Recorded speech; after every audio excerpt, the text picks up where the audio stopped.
하늘에 계신 우리 아버지 하나님, 오늘 저희를 아버지를 예배할 수 있는 이 자리로 인도하시니 감사합니다. 각자가 처해 있는 상황이 다르고 장소가 다르고 환경이 다를지 몰라도 이 시간 우리 모두의 마음을 모아 드리는 이 예배가 하나님 보시기에 합당한 예배가 될 수 있도록 인도하여 주시옵소서. 사랑이신 예수님의 이름으로 기도드립니다. 교동문 817장 회개.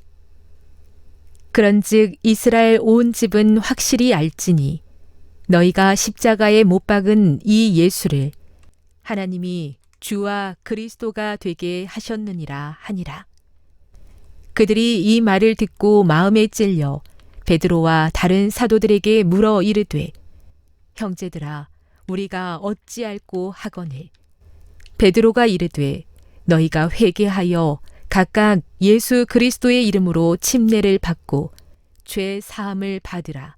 그리하면 성령의 선물을 받으리니 이 약속은 너희와 너희 자녀와 모든 먼데 사람 곧 주 우리 하나님이 얼마든지 부르시는 자들에게 하신 것이라 하고, 만일 우리가 하나님과 사귐이 있다 하고 어둠에 행하면 거짓말을 하고 진리를 행하지 아니함이거니와, 그가 빛 가운데 계신 것 같이 우리도 빛 가운데 행하면 우리가 서로 사귐이 있고 그 아들 예수의 피가 우리를 모든 죄에서 깨끗하게 하실 것이요. 만일 우리가 죄가 없다고 말하면 스스로 속이고 또 진리가 우리 속에 있지 아니할 것이요. 만일 우리가 우리 죄를 자백하면 그는 미쁘시고 의로우사 우리 죄를 사하시며 우리를 모든 불의에서 깨끗하게 하실 것이요. 만일 우리가 범죄하지 아니하였다 하면 하나님을 거짓말하는 이로 만드는 것이니 또한 그의 말씀이 우리 속에 있지 아니하니라.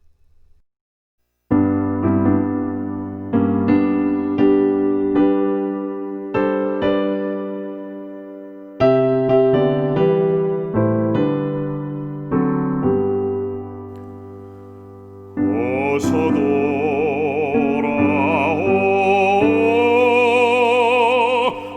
어서 돌아마로.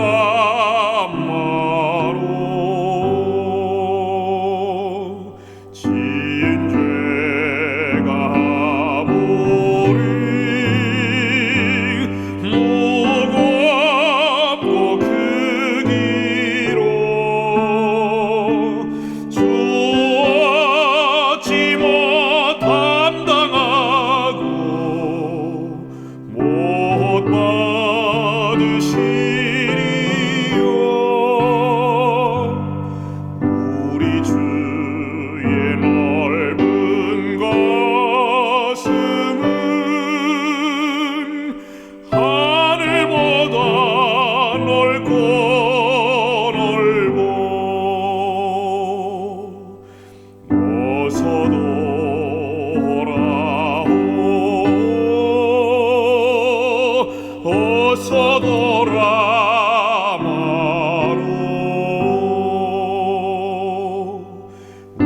우리 주는 날마다 기다리신다오.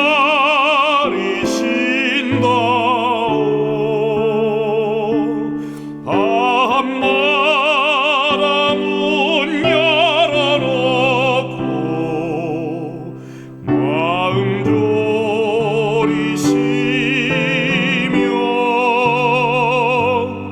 나간 자식 돌아오기만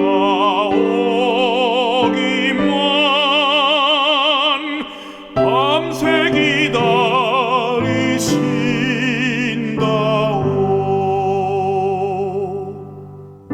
어서 돌아오,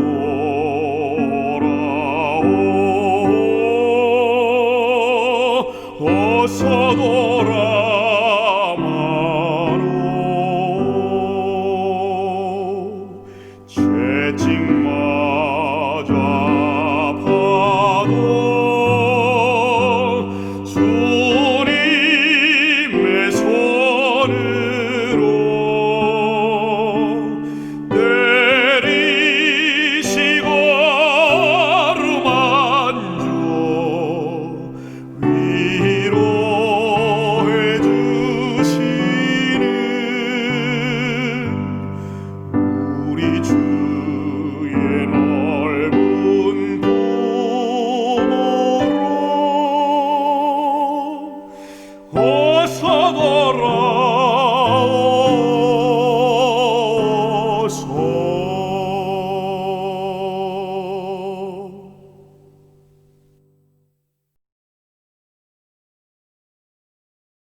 이런 기쁨 세상에 없네.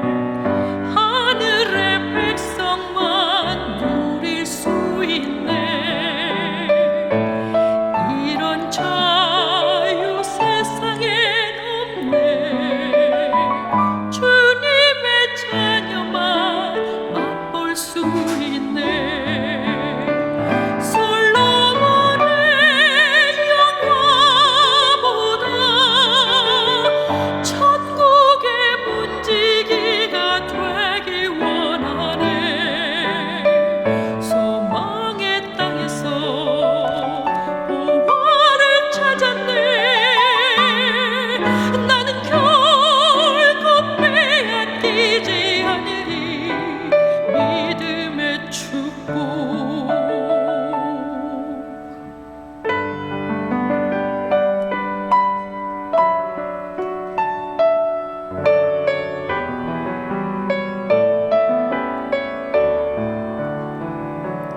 주가 나의 아픔 아시니 탄식이 변하여 노래가 되네. 선하신 목자의 음성이 들려올 때마다 내 영이 사네.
안녕하세요. 행복한 안식일입니다. 저는 앞으로 여러분들과 함께 이 예수님의 비유를 살펴보려고 합니다. 예수님께서는 비유를 통해서 이 천국을 말씀하시기도 하시고 하나님의 마음을 표현하기도 하셨죠. 한마디로 비유라는 것은 하늘에 있는 것을 이 땅에 있는 것들을 통해 설명하신 것입니다. 그런 의미에서 우리가 앞으로 살펴볼 예수님의 비유를 통해서 하나님에 대한 보다 분명한 이해와 또 하늘을 향한 소망이 더 커지게 되기를 바랍니다. 오늘은 예수님의 비유 중에서 우리가 너무나도 잘 아는 비유죠. 바로 탕자의 비유를 살펴보려고 합니다. 부모가 생각하는 부모는 어떤 사람일까요? 자녀를 바른 길로 지도하고 교육하는 사람. 그래서 늘 자녀들에게 훈계하고 가르치며 때로는 매를 들기도 하는 사람으로 생각합니다. 그렇다면 바꾸어서 자녀가 생각하는 부모는 어떤 사람일까요? 이 자식 입장에서 볼 때 부모는 부모의 선택을 강요하고 옳고 그름의 기준이 되려고 하는 사람으로 느껴지기도 합니다. 제 자녀들도 종종 하는 이야기가 왜 아빠 맘대로 해요? 라는 말인데요. 아이들이 하루 종일 밖에서 놀다가 집에 저녁에 들어오면 가장 하기 싫어하는 일이 있습니다. 그게 뭘까요? 바로 씻는 것입니다. 특히 머리 감는 것을 되게 싫어하는데요. 아이들이 늘 하는 말이 아빠 나 내일 감겠어요. 내일 감을게요. 라고 이야기를 합니다. 그러면 아빠의 대답은 늘 똑같죠. 지금 감아라.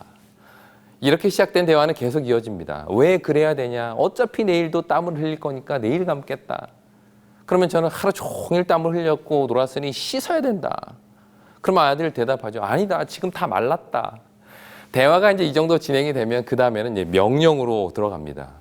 셋셀 동안 얼른 옷 벗고 들어가. 그러면 이제 아이는 억지로 샤워장에 들어가면서 이 한마디를 던집니다. 왜 아빠는 아빠 맘대로만 해요? 부모가 보기에 너무나도 당연하고 가장 좋은 선택이지만 자식들이 볼 때에는 그게 강제이고 독재이며 자유의 억압처럼 느껴지기도 한다는 것입니다. 내 맘대로 하고 싶은데 왜 늘 아빠 맘대로만 하라는 건지 자식은 그게 잘 이해가 안 되는 것이죠. 여러분들은 어떠십니까? 혹시 자녀의 입장에 있는 분이 계시다면 여러분들도 혹시 부모로부터 강요당하고 자신의 선택권을 박탈당하고 있다고 생각한 적이 없으신가요? 대학을 선택하고 전공을 결정하는 일에 얼마나 여러분들의 선택이 반영되었습니까? 직장을 구하고 연애를 하고 결혼을 하는 일에 여러분은 얼마나 주도적인 선택을 했느냐는 것입니다. 혹시 여러분이 부모 입장이라면 바꿔서 얼마나 자녀들의 선택을 존중해 주셨습니까? 신앙도 마찬가지입니다. 우리 자녀들 중에 자발적으로 신앙하고 있는 사람이 몇이나 될까요? 제가 대학에 있다 보니까 고등학생까지는 교회 잘 다니던 친구들이 대학에 오면 신앙을 버리는 학생들을 종종 만납니다. 더군다나 집을 떠나서 이제 기숙사에 들어오면 얘가 교회를 가는지 마는지 뭐 성경을 읽는지 마는지 제육덮밥을 먹는지 마는지 부모가 알 길이 없죠. 부모를 떠나자 자녀에게는 자유가 생기고 선택이 보장이 됩니다. 바로 그때 나는, 내 자녀는 어떤 선택을 하게 될까요? 나 스스로가 선택의 주체가 되는 순간 우리는 무엇을 선택하게 될까요? 오늘은 이 탕자의 비유를 통해서 그 선택의 중요성에 대해서 생각해 보려고 합니다. 특히 이 비유를 아버지나 혹은 제3자의 입장이 아닌 탕자 본인의 입장에서 다시 읽어봄으로써 선택에 대한 새로운 이해를 하게 되기를 바랍니다. 그럼 우리 누가복음 15장 11절부터 13절까지 있는 말씀을 함께 보시겠습니다. 또 이르시되 어떤 사람에게 두 아들이 있는데 그 둘째가 아버지에게 말하되 아버지여 재산 중에서 내게 돌아올 분깃을 내게 주소서 하는지라. 아버지가 그 살림을 각각 나누어 주었더니 후에 며칠이 안 되어 둘째 아들이 재물을 다 모아가지고 먼 나라에 가 거기서 허랑방탕하여 그 재산을 낭비하더니. 이 비유는 어떤 사람의 둘째 아들 이야기로 시작이 됩니다. 이 둘째 아들이라는 말에는 크게 두 가지 의미가 담겨 있는데요. 첫째는 아버지의 아들이라는 것입니다. 이 말은 독립적이지 못한 존재라는 뜻이죠. 당시 가부장적인 당시의 이제 사회에서 아들은 언제나 아버지 밑에서 아버지의 선택과 아버지의 교훈에 따라서 살아가야 되는 존재. 그게 바로 아들입니다. 또한 여기서는 둘째 아들이라는 말을 통해서 형의 동생임을 이야기하고 있습니다. 이것은 주도적이지 못한 존재를 뜻합니다. 형은 아버지의 재산도 2배를 받고 특히 그 가정에서 제사장의 역할을 하는 존재가 이 첫째죠. 언제나 가족의 대표는 형입니다. 반면에 둘째는 그 어떤 주도권도 가질 수 없는 존재입니다. 이런 상황에서 평생을 살아왔던 그 둘째 아들, 그는 자기의 선택권을 갖기를 원했고 주도권을 얻기 원했던 것입니다. 그래서 그는 다음과 같이 아버지에게 요구하죠. 재산 중에서 내게 돌아올 분깃을 내게 주소서. 여기서 그는 아버지의 재산을 달라고 요구하지 않습니다. 당당하게 자기의 것을 요구하죠. 당연히 자신의 것이고 자기 마음대로 사용할 수 있는 권리를 당당히 주장한 것입니다. 지금까지는 아버지의 것으로서 아버지의 허락하에서만 사용할 수 있었다면 이제부터는 내 분깃을 아버지의 선택이 아닌 나의 선택대로 사용해 보겠다는 선언을 한 것입니다. 여기 성경에 보면 내게 주소서라는 표현이 나오는데요. 이 표현은 헬라어 원어를 보면 명령형으로 되어 있습니다. 내게 주실 수 있습니까? 라고 정중하게 요청하고 묻는 것이 아니라 당장 내놓으십시오 라는 뜻입니다. 이것은 둘째 아들의 입장에서 볼 때 놀라운 도전이죠. 이 요구는 그동안 아버지 밑에서 형 밑에서 선택권과 주도권을 다 빼앗긴 채 살아갔던 둘째가 마침내 자신의 것을 찾겠다는 의지의 표현이요. 내 것을 내 뜻대로 사용하겠다는 독립선언입니다. 한마디로 자신의 삶의 주체성을 찾겠다는 그의 다짐인 것이죠. 주체성이라는 게 뭘까요? 내가 내 삶의 주인이 되겠다는 것입니다. 자신이 꿈꾸는 미래를 이루기 위해서 내가 주인이 되어 선택하고 결정하고 살아가겠다는 것. 이게 바로 자기 주체적인 삶이죠. 둘째 아들은 바로 그러한 삶을 살고 싶었던 것입니다. 이렇게 해서 둘째 아들의 나를 찾아 떠나는 여행이 시작이 됩니다. 그는 어디로 갔을까요? 13절에 보면 며칠이 안 되어 먼 나라로 갔다라고 말합니다. 그의 실행은 며칠 안에 이루어질 정도로 단호했고 의지는 분명했습니다. 그는 아버지를 떠났고 아버지의 나라를 떠났고 더 나아가서 아버지의 하나님을 떠납니다.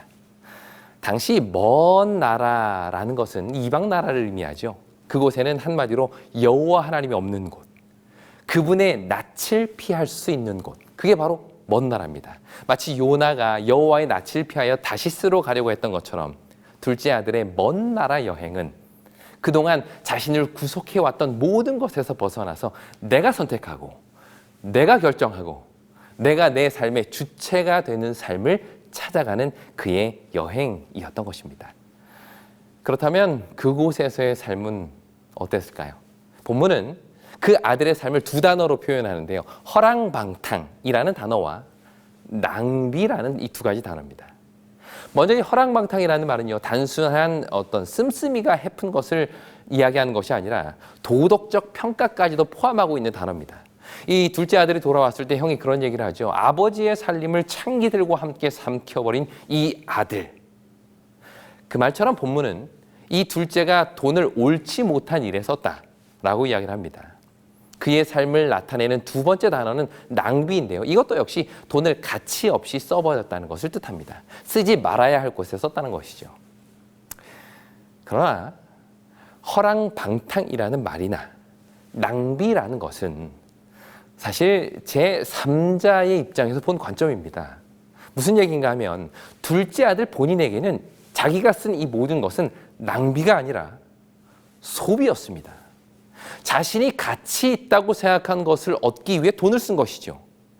사실 우리도 마찬가지지 않습니까? 우리가 철마다 옷을 사고 멀쩡한 핸드폰을 바꾸고 수백만 원짜리 가방을 들고 다니는 것은 제3자가 볼 때는 낭비처럼 보이지만 우리에게는 소비인 것처럼 둘째 아들의 삶은 타인이 보기에 허랑방탕하고 낭비적인 삶일지는 몰라도 본인에게는 자신이 주체가 되어 선택한 소비인 것입니다.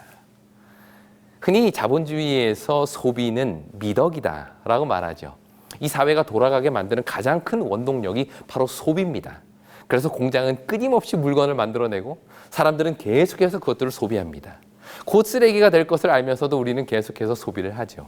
필요에 의한 소비가 아니라 과실을 위한 소비들을 해 나갑니다.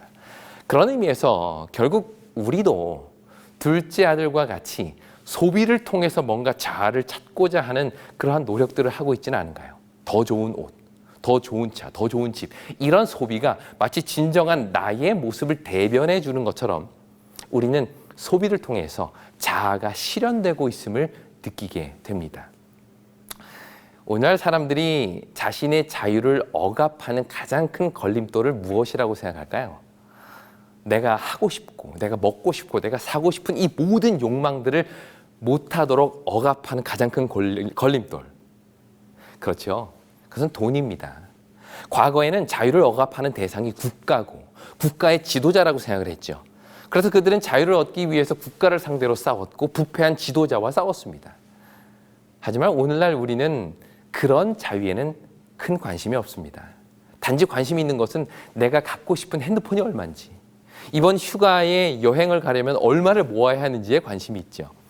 내가 하고 싶고 사고 싶고 먹고 싶은 것들을 내 맘대로 할 수 있을 때 우리는 그것을 자유라고 생각을 합니다. 그렇다면 그 자유를 얻기 위해 사람들은 어떤 노력을 할까요? 돈을 법니다. 자본주의 사회에서 돈이 있어야 자유롭고 돈이 없으면 자유가 없습니다. 그래서 사람들은 자유를 누리기 위해 돈을 모으는 것이죠. 이것이 본문에서 말하는 둘째 아들의 삶이었습니다. 그는 자유를 원했습니다. 아버지의 간섭으로부터, 아버지의 하나님으로부터 벗어나 자유롭게 살고 싶었죠. 그가 선택한 먼 나라라는 곳은 바로 그 자유를 누릴 수 있는 곳이었고, 그가 누린 자유는 소비하는 것을 통해서 이루어집니다. 내가 쓰고 싶고 먹고 싶은 대로 살고 싶은 대로 다 사는 그 삶을 통해서 아마도 그는 진정한 자유를 누렸을지 모르겠습니다. 그런데 성경은 그러한 삶에 위기가 닥쳤다라고 이야기를 합니다. 14절 말씀입니다. 다 없앤 후 그 나라에 크게 흉년이 들어 그가 비로소 궁핍한지라.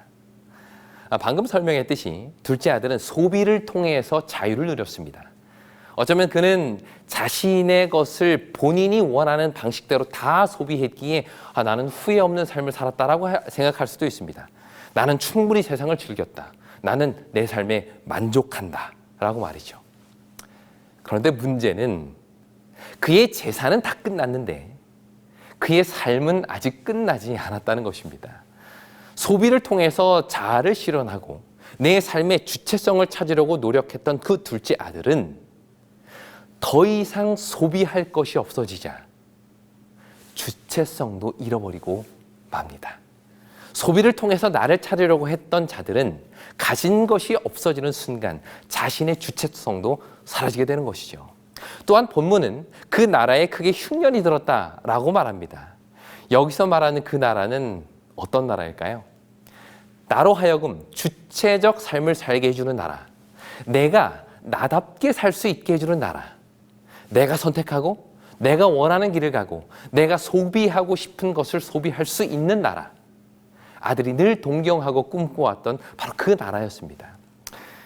이 나라는 오늘날 우리에게는 자신을 실현할 수 있는 어떤 대학일 수도 있겠고요, 어떤 직장일 수도 있고 경제적인 풍요로움일 수도 있겠습니다. 또한 이 나라는 내가 추구하는 가치관일 수도 있고요, 내 삶을 이끄는 철학일 수도 있겠죠. 마치 거기에 가면 내가 하고 싶고 내가 원하는 삶을 살 수 있는 것 같은 막연한 기대를 주는 바로 그런 곳입니다. 그런데 성경은 바로 그 나라에 흉년이 들었다라고 이야기를 합니다. 주체적인 소비를 통해서 나를 발견하고 더 이상 아버지의 교훈과 하나님의 율법이 통용되지 않는 곳에서 내가 원하고 내가 선택한 방식대로 삶을 살 수 있었던 그곳에서 그는 비로소 궁핍함을 겪게 됩니다. 그렇게 되자 이 둘째 아들은 이렇게 행동하죠. 15절과 16절입니다. 가서 그 나라 백성 중 한 사람에게 붙여 사니 그가 그를 들로 보내어 돼지를 치게 하였는데 그가 돼지 먹는 쥐업 열매로 배를 채우고자 하되 주는 자가 없는지라. 궁핍함을 맞게 된 둘째 아들이 할 수 있는 선택은 오직 하나, 누군가에게 붙여 사는 것이었습니다. 붙여 산다는 말은 누군가에게 예속된 상태를 의미하는데요, 이것은 스스로 살 수 없는 상태를 의미합니다. 누군가에게 붙여 그가 주는 밥을 먹고 그가 시키는 일을 해야만 비로소 살 수 있는 존재가 된 것이죠. 한마디로 주체성이 완전히 사라진 상태가 된 것입니다.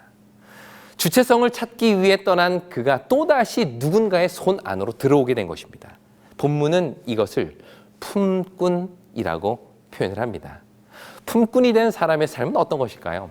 본문은 그것을 세 가지로 표현을 합니다. 첫째는 15절에 그가 그를 들러 보내요 라고 말합니다. 그는 주인이 보내면 갈 수밖에 없는 존재가 된 것입니다. 자신이 스스로 주인이 되는 주체적인 삶에서 그 삶을 찾아서 떠난 이 둘째 아들은 결국 또다시 누군가의 명령에 따라 보내면 갈 수밖에 없는 존재로 전락해 버렸다라고 본문은 우리에게 이야기를 하죠. 두 번째 표현은 돼지를 치게 하였는데 라는 표현입니다. 본문은 아들이 돼지를 쳤다라고 말하지 않고 돼지를 치게 하였다라고 말합니다. 이게 무슨 차이일까요? 자의는 사라지고 타의에 의해서 움직이는 존재가 됐다는 말입니다. 내 돈줄을 잡고 있는 사람의 손에 붙들려서 지극히 수동적인 삶, 타의적 삶을 살게 되었다는 표현이죠. 왜 하필 본문은 돼지를 치게 했다라고 이야기할까요? 그렇습니다. 유대인들에게 돼지는 부정한 짐승이죠. 그런데 둘째 아들은 자신이 가장 혐오하고 하기 싫어하는 그 일을 주인이 시키니까, 주인이 하라고 하니까 어쩔 수 없이 하게 된 상태가 되었다는 것입니다. 그리고 세 번째로 배를 채우고자 하되 주는 자가 없는지라 라고 말합니다. 채우고자 하는 것은 개인 본인의 욕망을 의미합니다. 내가 원하고 바라고 추구하는 것이 바로 배를 채우고자 하는 상태죠. 하지만 그 욕구는 누군가가 주어야 채울 수 있었습니다. 스스로 자기의 허기를 채울 수 없는 상태가 되었다는 말이죠.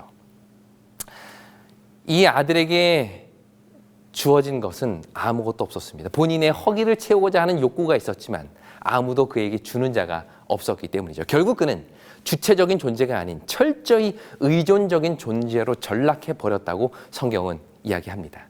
자, 지금까지 내용을 한번 정리해 보겠습니다. 집을 떠나기 전에 둘째 아들은 어떤 존재였을까요? 첫째로 그는 아버지의 아들로서 독립적이지 못한 존재였고 그는 형의 동생으로서 주도적이지 못한 존재였습니다.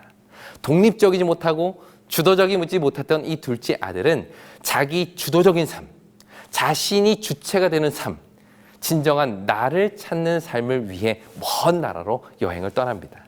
거기서 그는 소비라는 형태를 가지고 자기를 찾고자 했죠. 하지만 소유가 다 사라지자 주체성도 사라집니다.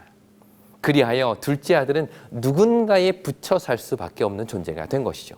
주인이 보내는 대로 가고 주인이 시키는 대로 일하고 주인이 주는 대로 먹을 수밖에 없는 매우 수동적인 존재가 되어버린 것입니다.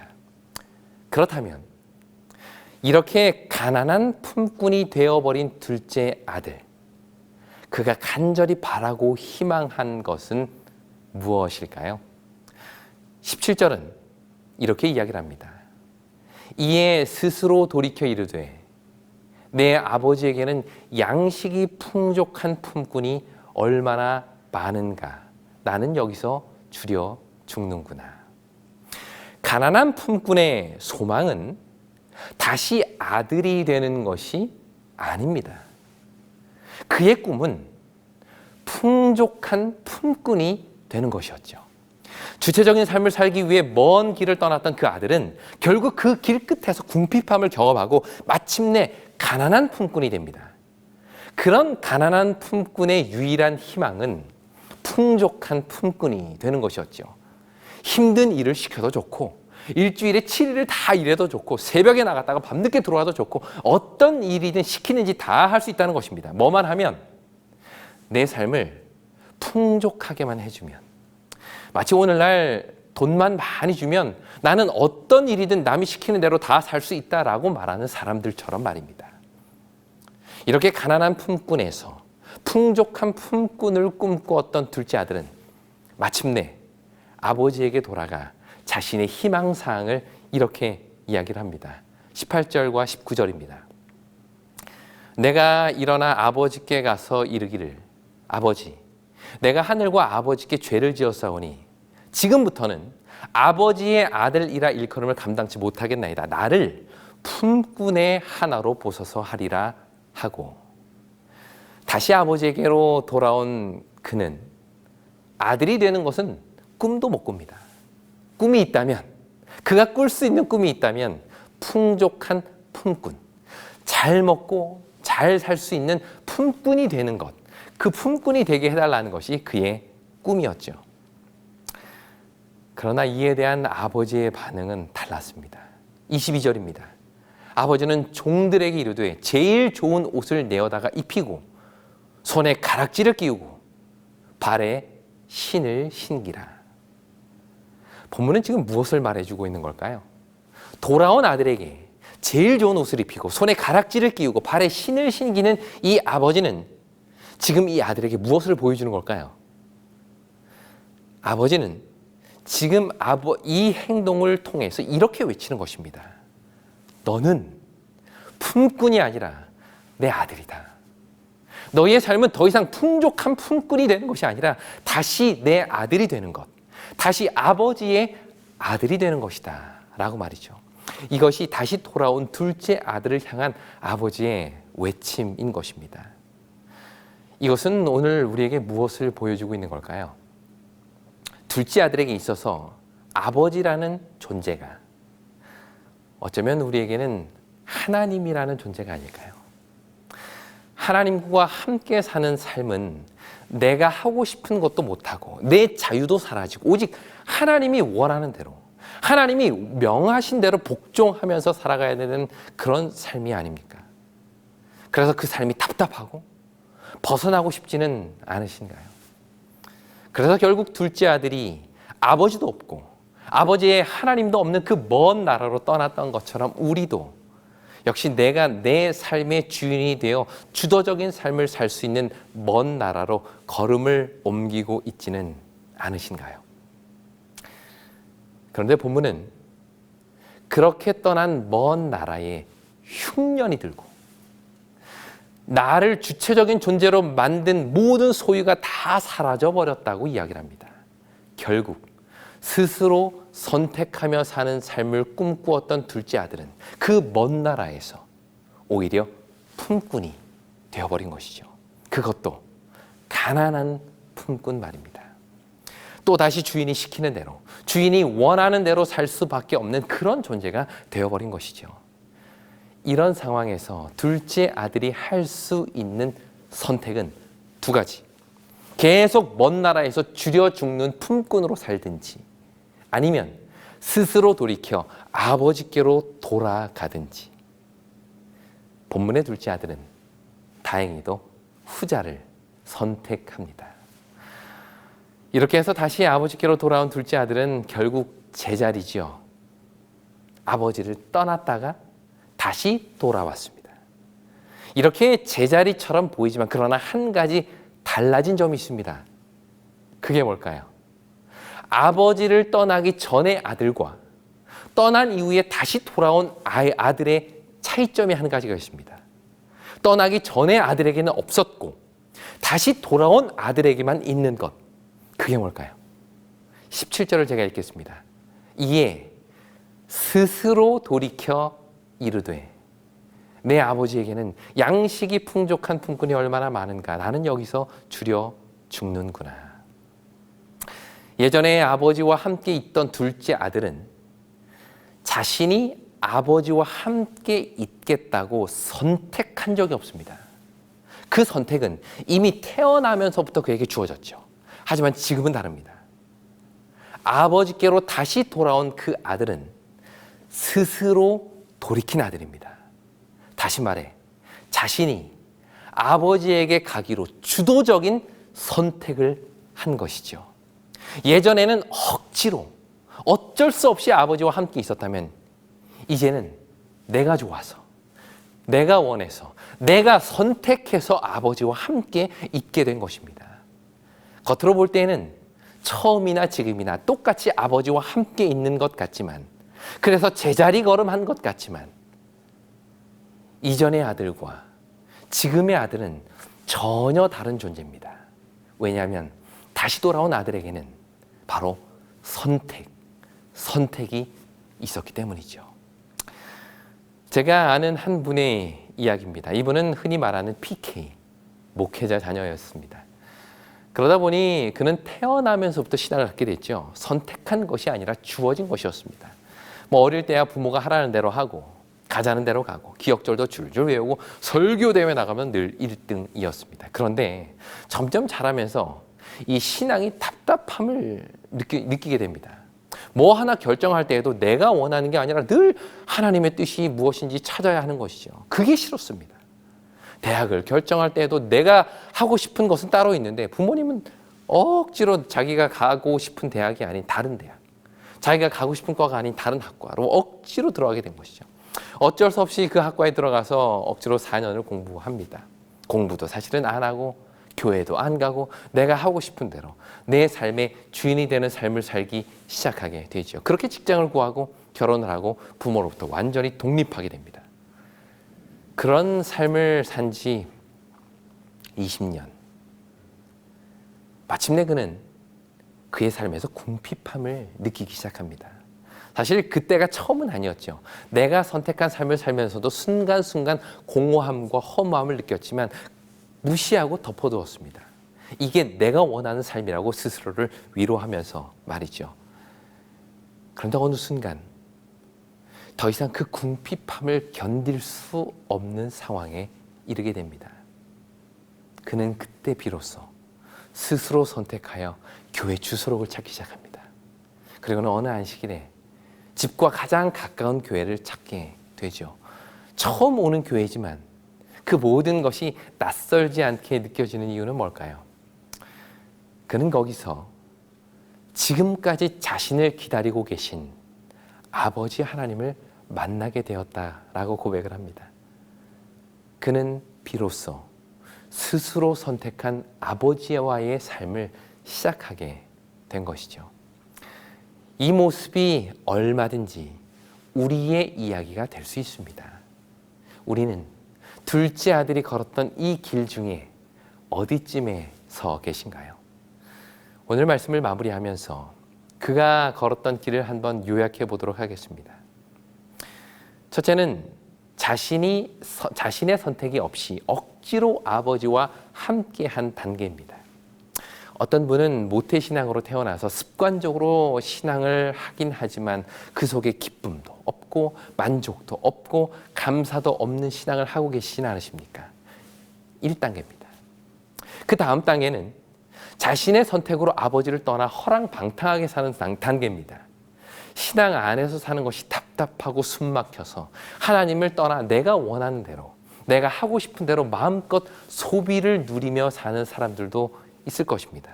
바로 이 두 번째 단계에 계신 분이시겠죠.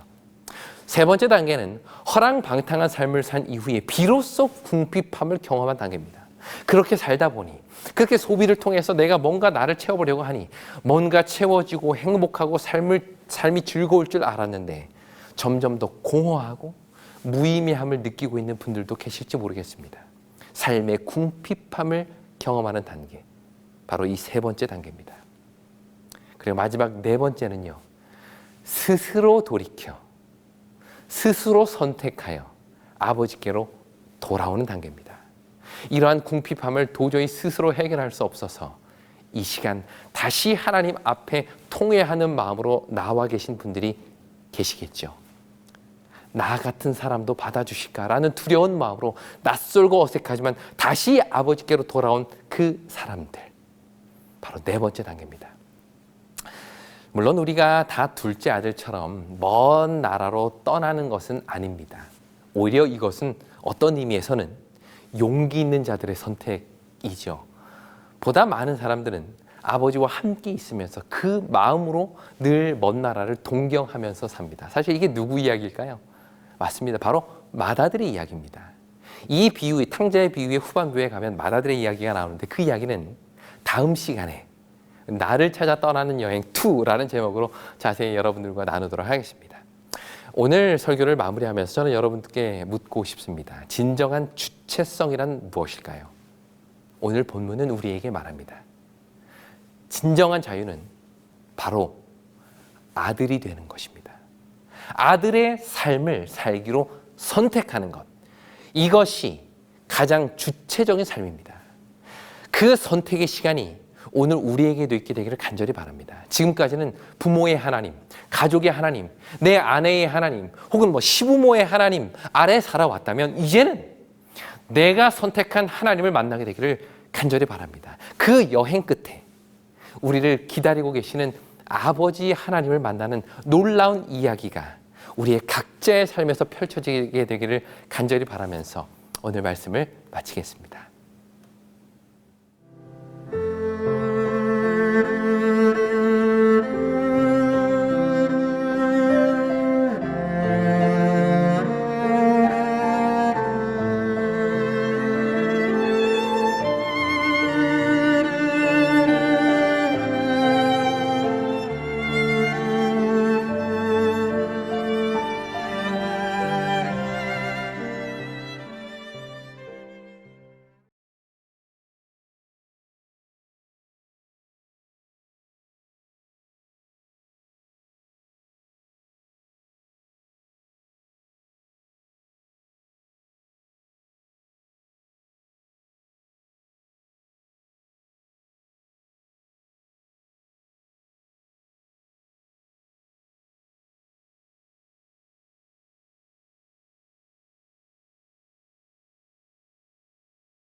하늘에 계신 아버지 하나님,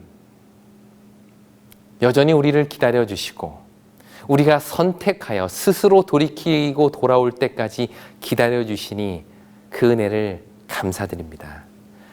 혹 우리 중에 여전히 선택 없이 누군가의 하나님을 따라 살아가는 사람들이 있다면 주님, 오늘 이 말씀을 통하여 자신이 선택한 하나님을 찾게 하시고 그 하나님을 만나게 하시고 그 하나님 안에서 진정한 행복을 누리는 삶을 살게 인도하여 주시옵소서. 사랑이신 예수님의 이름으로 기도드립니다.